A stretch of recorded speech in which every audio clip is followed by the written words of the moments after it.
छिलके उतार लिए हैं। अब हम इसमें पानी डालेंगे।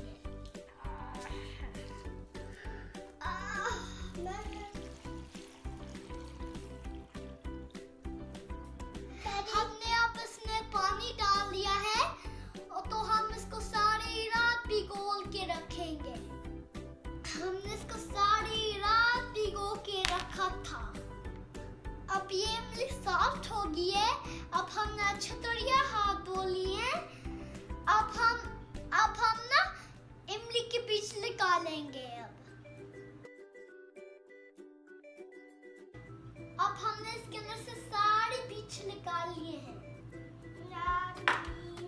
इमली का पेस्ट तैयार हो गया है।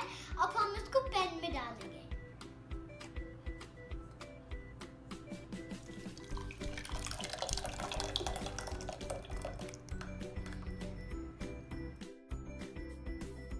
अब हम इसमें 1 कप चीनी डालेंगे।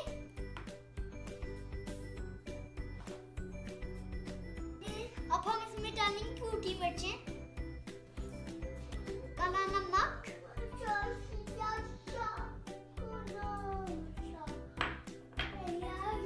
मसाला, चाट मसाला,